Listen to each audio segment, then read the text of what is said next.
Kali ini kita akan mengupas ya teman-teman ya tentang IPO Goto di mana informasi ini baru saja tersebar di media gitu ya teman-teman ya. Oke, izin tulis komen dulu ya teman-teman ya, nanti akan saya pin.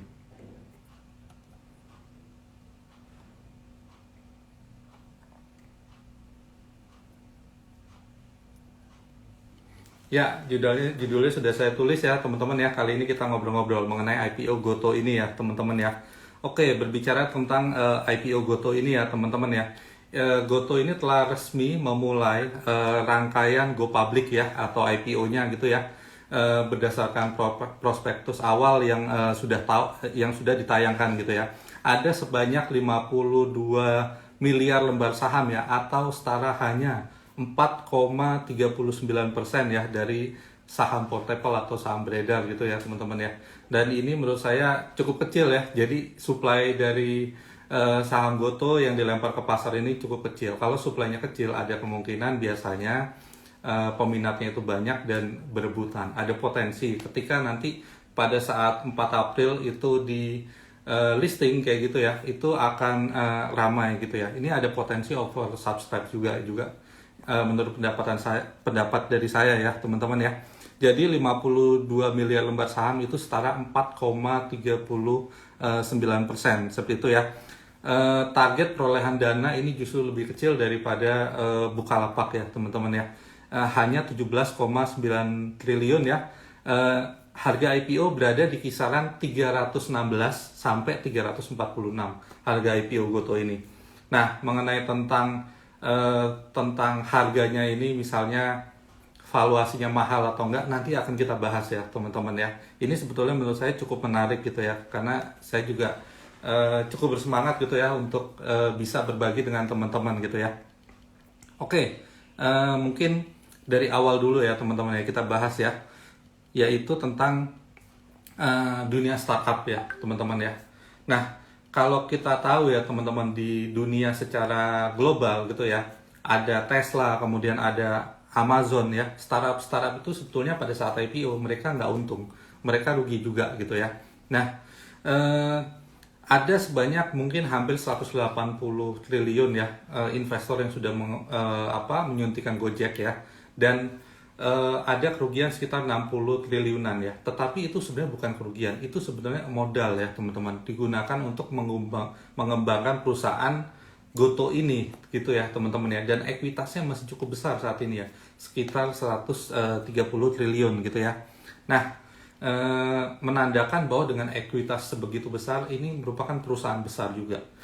Ketika kita ingin membeli saham untuk investasi, salah satu pertimbangannya itu adalah seberapa besar asetnya. Kemudian bagaimana dia di pasar tersebut, apakah dia menjadi pemimpin atau misalnya dia menjadi challenger ya untuk yang memimpin pasar tersebut. Dan Gojek ini merupakan atau Goto ini ya atau GoTo gitu ya, ini merupakan pemimpin pasar di industri yang saat ini gitu ya.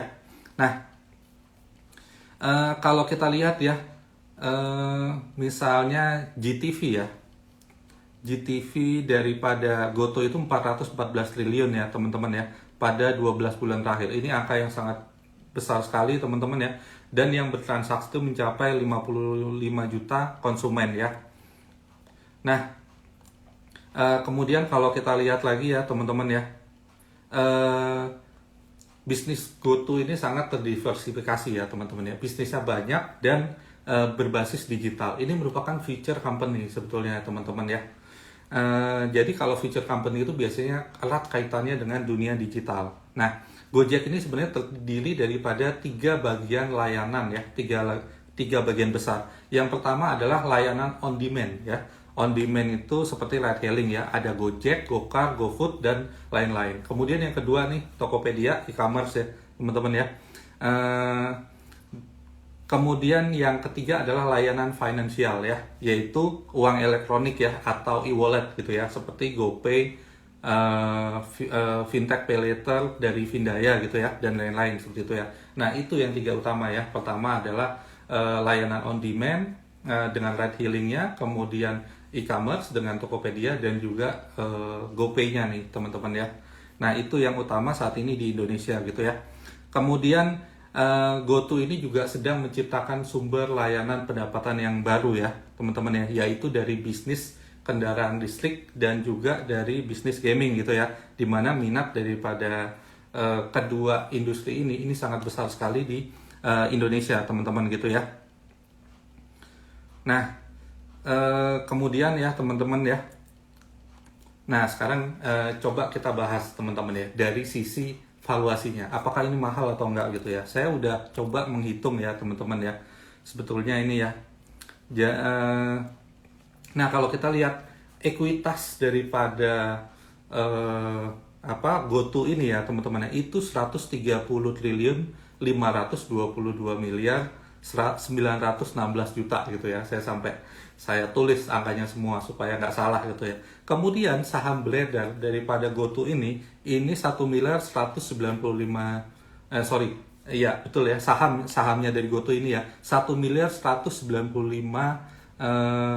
miliar 748 juta 873 502 gitu ya. Nah, dengan saham beredar senilai 1 triliun tersebut gitu ya teman-teman ya, maka book value daripada GoTo ini ya teman-teman itu ada di angka 109 ya, di 109 gitu ya. Sedangkan harga yang ditawarkan itu antara Rp316 per lembar sahamnya dengan 300 sampai dengan Rp346 per lembar sahamnya. Kalau saya rasa sih dengan harga tertingginya GoTo yang nantinya akan ditawarkan aja gitu ya, ini masih masuk lah, masih murah untuk perusahaan new economy seperti ini gitu ya teman-teman ya. Nah, kemudian kalau kita lihat tadi book value-nya ya sebesar 109. Kalau kita kita bandingkan dengan price-nya, dengan harga yang ditawarkan, PBV-nya ya teman-teman ya. Kalau misalnya harga 316 per lembar saham sampai dengan 346, itu antara 2,89 kali ya. Ini beneran teman-teman ya. 2,89 kali. Kalau pakai koma-komanya tadi saya hitung itu sampai 2,91 kali ya, sampai 3,16 kali ya, sampai 3 PBV aja teman-teman ya.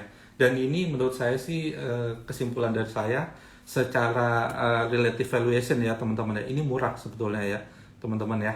Nah, seperti itu ya teman-teman ya. Jadi itu gambaran daripada valuasi GoTo yang akan ditawarkan ya. Nah, ya kalau kita lihat dari laporan keuangan ya teman-teman ya, dari laporan keuangannya ya, memang ini cukup banyak sekali ya. Tapi kita hitung tadi PBV-nya memang sudah tidak terlalu mahal lah sebetulnya ya teman-teman ya. Kemudian di prospektus itu ada tanggal-tanggal untuk rangkaian acaranya ya teman-teman ya. Pertama, masa penawaran awal dimulai pada hari ini, tanggal 15 Maret ya, atau hari Selasa gitu ya, sampai dengan 21 Maret. Ini berarti hari Senin gitu ya teman-teman ya. Kemudian perkiraan tanggal efektifnya itu 25 Maret ya. Kemudian perkiraan masa penawaran umum atau di perdana saham ya, itu tanggal 29 Maret hingga 31 Maret ya. Teman-teman bisa pesan. Kemudian tanggal penjatahan atau allotment ya teman-teman ya, itu 31 Maret. Nah, di situ nanti teman-teman ditentukan apakah mendapatkan pesanan saham daripada GoTo ini sesuai dengan total pesanan teman-teman atau enggak gitu ya. Jadi allotmentnya itu tanggal 31 Maret ya. Kemudian tanggal distribusi sahamnya secara elektronik ya, itu 1 April teman-teman ya. Dan tanggal pencatatannya atau listing di bursanya itu diperkirakan 4 April gitu ya. Saya sih nggak heran nanti kalau harganya ini ada potensi ya teman-teman ya. Sekali lagi ini bisa dipertimbangkan akan melesat gitu ya. Dan ini juga sebenarnya perusahaan di future company dan mempunyai multiplier effect secara ekonomi itu besar teman-teman ya. Bisa kita lihat ya bahwa total mitra daripada GoTo ini ya itu sekitar 2 juta orang ya, mungkin lebih gitu ya, mungkin 3 juta orang seperti itu ya. Dan kita ketahui bersama ya bahwa ini dampaknya secara ekonomi akan cukup besar gitu ya dan berimpact ke perusahaan. Cuma memang saat ini posisinya adalah memang sedang growth. Kalau growth itu membutuhkan biaya yang besar ya untuk biar perusahaan ini tambah besar. Nanti ada saatnya mereka akan monetize itu gitu ya. Tentu saja mereka akan mencari keuntungan dari bisnis yang sudah berjalan. Tetapi saat ini masih growth gitu ya. Dan ini bisa membutuhkan waktu panjang teman-teman ya. Itu mungkin bisa 20 tahun kayak gitu ya atau bahkan lebih kayak gitu ya untuk benar-benar monetize gitu ya. Nah, selanjutnya nih ya teman-teman ya, ada saham-saham ya teman-teman ya yang lainnya nih yang sudah listing di bursa dan terkait dengan Goto. Apa aja nih saham-sahamnya ya teman-teman ya. Nah, yang pertama ini adalah MPPA ya teman-teman ya, Matahari Putra Prima. Ini Hypermart ya teman-teman ya. Di dalamnya itu ada grupnya Lipo juga dulu yang terbesar gitu ya. Goto sekarang juga masuk ke sana, tetapi lewat dompet karya peduli yang fintechnya itu ya atau GoPay-nya gitu ya teman-teman ya. Ini ke MPPA. Kemudian Northstar kan masuk ke Gojek juga ya teman-teman ya dengan saham yaitu Arto ya. Siapa yang tidak kenal Arto gitu ya, atau Bank Jago gitu ya teman-teman ya. Bank Jago yang menjadi mungkin ini bank resminya GoTo ya teman-teman ya, itu juga bisa dipertimbangkan gitu. Nah, GoTo ini juga dia mempunyai multi finance yaitu Bevin ya. Dari Bevin ini dari Bank Jago kayak gitu ya. Bevin ini digadang-gadang akan menjadi multi finance digital gitu ya, digital multi finance gitu ya. Kemudian ada Indi dan juga Toba ya teman-teman ya. Ini akan masuk kepada kendaraan listrik kayak gitu ya dengan Gojek seperti itu ya teman-teman ya. Dimana bahan bakunya ini dari Indi dan juga Toba kayak gitu ya teman-teman ya. Ini akan masuk ke ekosistem Red Healing-nya Gojek ya teman-teman ya. Kemudian ada Telkom dan juga Astra. Dia mempunyai menyetor dana kayak gitu ya sebagai modal untuk di GoTo ya teman-teman. Ini sekitar lebih daripada 200 juta US dollar gitu ya. Itu juga bisa diperhatikan saham-sahamnya gitu ya. Kemudian kalau kita lihat lagi ya, dilihat dari profitabilitas ya. Ini cenderung sebetulnya dari EBITDA-nya ya teman-teman ya. Ini sebetulnya udah mulai membaik ya gitu ya. Kemudian rugi sebelum pajak ya, yang terbesar itu pernah ini kalau kita lihat ya di 2019 kayak gitu ya teman-teman ya, dan sekarang juga sudah mulai berkurang gitu ya. Kalau kita lihat ya memang GoTo ya teman-teman ya, terutama misalnya dengan Gojeknya gitu ya, apabila kita ingin membeli makanan kayak gitu ya, itu sudah ada misalnya kayak biaya adminnya kayak gitu ya, itu sudah mulai ditarik. Dulu nih ceritanya ditanggung ya oleh si Gojek gitu ya. Kemudian kalau misalnya setelah pada saat kita membeli makanan ya, kemudian ada biaya kos yang sangat kos untuk misalnya untuk Gojeknya gitu kan, itu kan sharing profit juga ya terkait dengan biaya transportasinya seperti itu ya. Nah, kabarnya nih di GoFood-nya nih, Gojek itu sudah untung ya teman-teman ya. Apalagi di Tokopedia gitu ya. Tokopedia kalau kita sebagai seller nih penjual ya, kita akan dipotong 1% gitu ya teman-teman. Hanya 1%. Tapi yang bertransaksi berapa teman-teman ya? Kan GoTo ini sudah menciptakan ekosistem secara perekonomian, multiplier efeknya lah kira-kira. Itu sudah 400 triliun lebih gitu ya teman-teman ya. Dan ya disitulah potensinya. Tapi saat ini memang perusahaan sedang growth gitu ya teman-teman ya. Ini merupakan the future company lah, yang kira-kira yang sebuah perusahaan yang melayani masyarakat, kebutuhan masyarakat ya. Dimana masyarakat saat ini untuk pergi aja gitu ya, kita nggak perlu punya motor, nggak perlu punya mobil, kita pengen makan enak, cukup semuanya dari HP gitu ya. Itu terlayani kayak gitu ya. Dan ini GoTo ini merupakan perusahaan yang terbesar, kira-kira seperti itu ya teman-teman ya.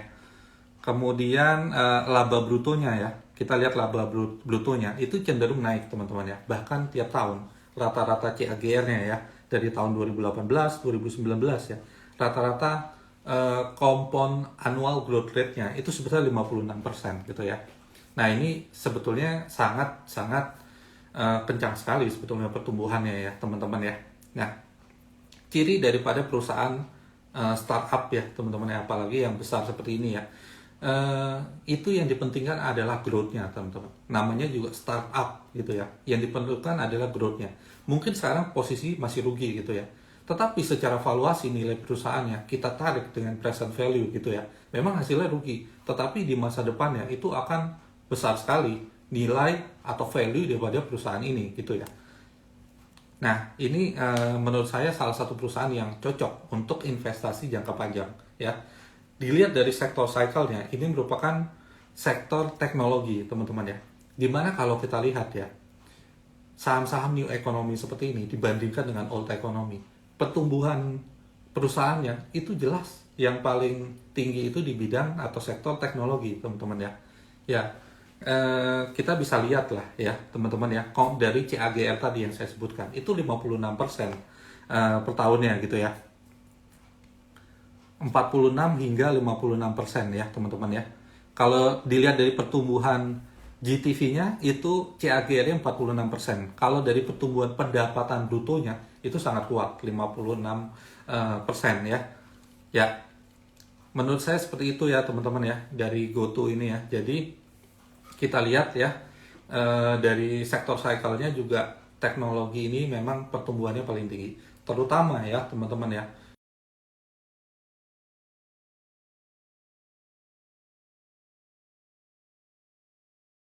tidak perlu melakukan kontak fisik untuk berbelanja gitu ya. Atau misalnya dia harus berada di tengah-tengah crowd gitu ya, keramaian. Karena itu sangat bisa dibilang sangat beresiko gitu ya tertular oleh COVID-19 itu. Makanya banyak yang berbelanja secara daring atau online gitu ya. Nah, ini dan kedepannya ketika masyarakat sudah terbiasa berbelanja dengan secara online gitu ya teman-teman. Apakah setelah pandemi ini misalnya berakhir ya, ya kita berharap pandemi ini akan berakhir gitu ya. Apakah akan berhenti gitu ya orang belanja online gitu ya? Udah pergi ke pasar aja. Saya rasa nggak, karena habit daripada belanja secara online itu sudah terbentuk ya teman-teman ya. Dan di situ ada pergeseran taste dari masyarakat dari yang belanja bersifat konvensional menjadi digital ya.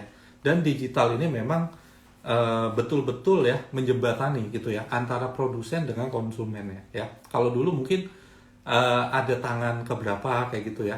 Mungkin kalau perusahaan minyak ya seperti Sinarmas, kemudian Indofood gitu ya, mau berjualan lewat Tokopedia kayak gitu ya, itu kan tanpa perantara ya atau distributor gitu ya. Mungkin harganya bisa ditekan murah, masyarakat mendapatkan manfaat berupa minyak goreng kayak gitu ya. Nah, makanya saya sebut ini multiplier efeknya cukup besar kayak gitu ya.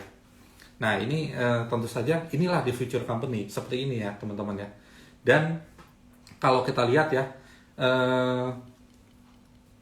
GoTo ini ya teman-teman ya, itu juga GoTo ini akan masuk ke POS ya, point of sales ya teman-teman ya, menggandeng kalau nggak salah ini Moka kayak gitu ya teman-teman ya. Adalah aplikasi kasir yang kemudian terus berkembang ya menjadi merchant super app kayak gitu ya. Moka ini telah beroperasi di 37 kota di Indonesia ya.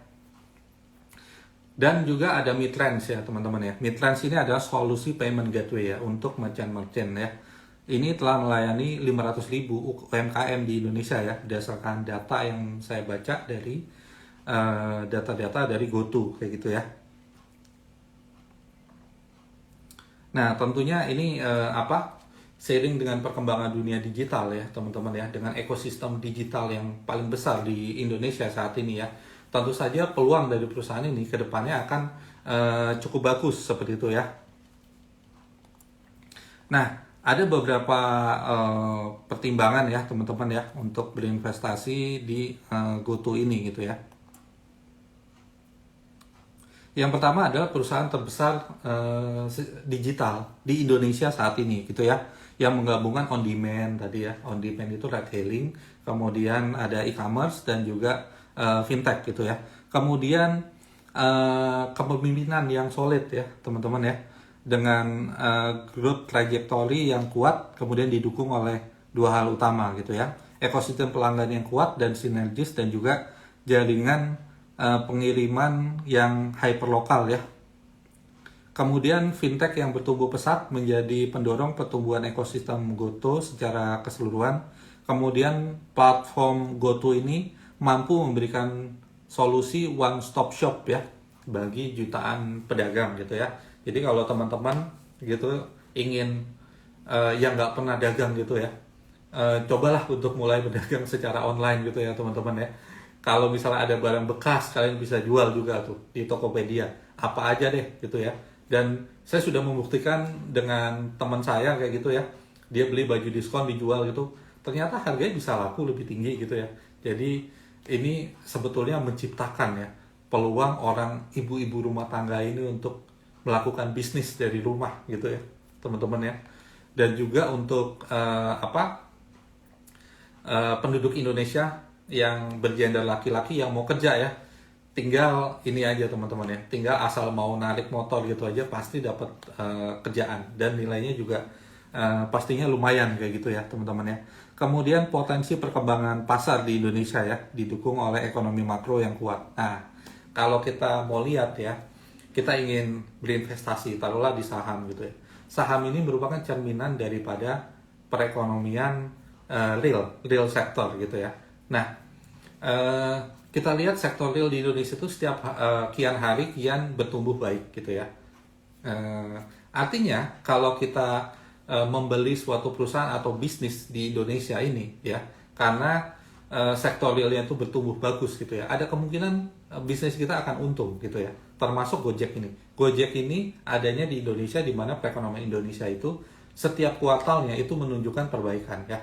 Dan semenjak dari tahun 2022 awal ya teman-teman ya, 2021 ya, kuartal kedua kita sudah mau keluar dari resesi. Semenjak itu pertumbuhan ekonomi tinggal landas.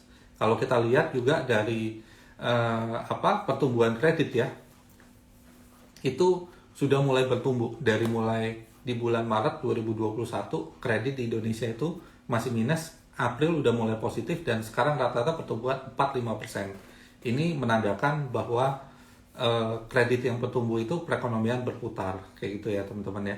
Dan kemudian kalau kita lihat ya, manajemen GoTo ini saya rasa profesional ya teman-teman ya. Ini merupakan analisa bukan secara hitungan angka, tetapi kualitatif gitu ya. Saya rasa ini solid ya teman-teman ya. Dan juga investor besar di belakangnya ya teman-teman. Siapa aja gitu ya. Ini besar-besar teman-teman. Ada Sequoia kalau nggak salah, kemudian ada Temasek ya. Temasek itu kita tahu dia membeli perusahaan itu nggak main-main gitu ya. Temasek ini yang punya Telkomsel teman-teman. Kalau nggak salah 30 atau 40% ya. Dia masih punya sahamnya Telkomsel, dan untungnya itu cukup besar gitu ya.